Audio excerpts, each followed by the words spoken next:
I want to welcome you all to the first Campus Forum on the Future of Public Universities. This forum, and 3 others that are to follow later this year, are an initiative of the Deans of UC Berkeley. We think it's especially important for everyone to understand how access to higher education and ultimately the life chances of many Americans will be impacted as not only the financial model for public universities is restructured, but also as the demographics of our state and nation shift and new kinds of socioeconomic inequalities emerge. It's not, in my view, the matter that the American public became less generous or necessarily more intimidated by diversity. It's that when your wages are flattening or declining, and many of your expenses continue to rise, you become less generous. You don't want to pay more taxes because you cannot afford to. By the end of this decade, we will be a nation in which the majority of those under 18 are children of color. By 2030, we will be a nation in which the majority of young workers are of color. And by 2042, we will be a nation in which the majority of people are of color. We have the capacity to be able to look forward and say, what do we need? And look within our midst and see that if we invest in those who are here, we will have it. The thing that has made this nation strong and the envy of the world has been the middle class. It absolutely has been the middle class. You pick whatever your poor country, your favorite poor country might be, and what makes that country poor is not the absence of rich people.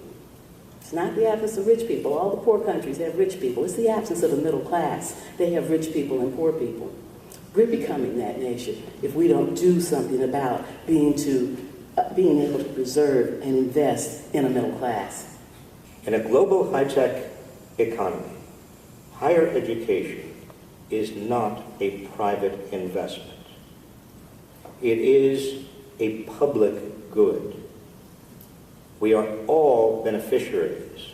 The more Californians, the more Americans are more proficient, more productive, more innovative, more capable of generating higher and higher value.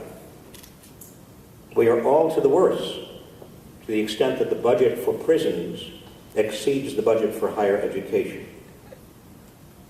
We do not have to tolerate this. We don't have to all run for office. But we do have to let our voices be heard loudly. What we're trying to do in California particularly is something which is to bring this great diversity of people to a high level of education, to a high level of achievements, and to generate a good, successful society is something that's really never been done or tried anywhere else. We are ahead of the world, we're ahead of the country in trying to integrate immigrants, to accommodate immigrants and their children, in accommodating this great diversity of people, ethnicities, cultures, languages, and all the rest. And I think if we succeed, we will have set a really shining example for the rest of the world. We know that in order to be competitive in the global economy, we have to become innovators again. We have to become producers again. We have to have a vibrant economy that's really focused on what the needs are going to be going forward.